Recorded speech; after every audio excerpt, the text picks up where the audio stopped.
Hari umuvyeyi arangisha umwana wiwe yaburiwe irengero inyuma y'urupfu rw'uwo bavukana. Ricky Brey Nitazirwe afise imyaka 23 yabuzwe irengero kuva itariki 12 Kigarama 2025. Nguko uko vyagenze. Nkuko Kanyange Jacqueline ari nawe mama Ricky yabivuge ku kinyamakuru Silent Vibes, ni umuvyeyi w'abana batanu yaheruka kubura umwana wa kane ariwe mukuru wa Ricky. Yagize isanganya ku itariki 7 Kigarama 2025 avuye gusenga, hanyuma cikanira kwa muganga.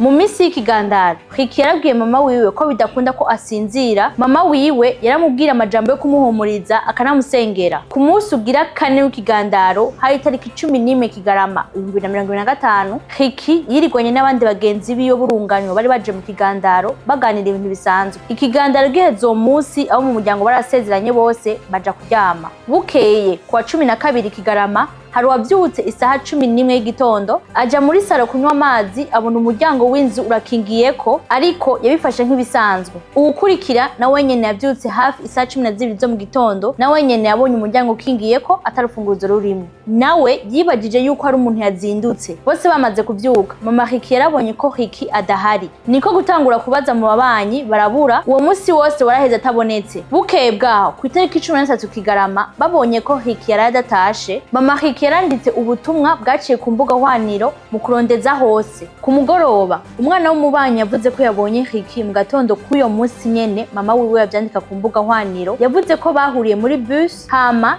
Ricky yirukira kw'ishengero rya Pentecote ryo ku Ntahangwa. Wa mwana yarabajije Ricky aho agiye, aca mwishura ko aduza aho haruguru, yamwereka inzira iduga ija mwijabe. Inyuma y'imisi bariko bararangisha, hari umuntu yahamagaye uwo muryango abamenyesha ko yabonye Ricky Nyanzarake mu ntara ya Burunga muri parking, avuga ko Ricky yanamuvugishije amubaza ibijanye n'igikorane cari cimije kubera muri ako karere ku munsi wa Noheli wo muri uwo mwaka uheze. Ariko wa muntu aciye avuga ko atashoboye kumenya neza aho Ricky yaciye abandaniriza. Kuva ico gihe nta gakubura asubira kumva ko umuntu yoba yarabonye Ricky, eka mbere ngo nta numwe azi n'ingene yagiye yambaye. Mama Ricky yibaza ko Ricky yoba yagiye kubera ko vyanse ko yakira urupfu rwa mukuru wiwe, akagenda kandi nko guhunga amaziko yimirije kuba, ngo kuko umunsi papa Ricky acikana mu 2017 niho yatangura kubona kuri Ricky inyifato yo kwigunga, kugira indoto mbi no kudakerebuka cane nka kera. Ivyo vyabaye kubera vyari vyanse ko yakira urupfu rwa se wiwe, ariko ngo yari yaramuvuje ku buryo ivy'inyifato ubu ngo yasa n'uwakize.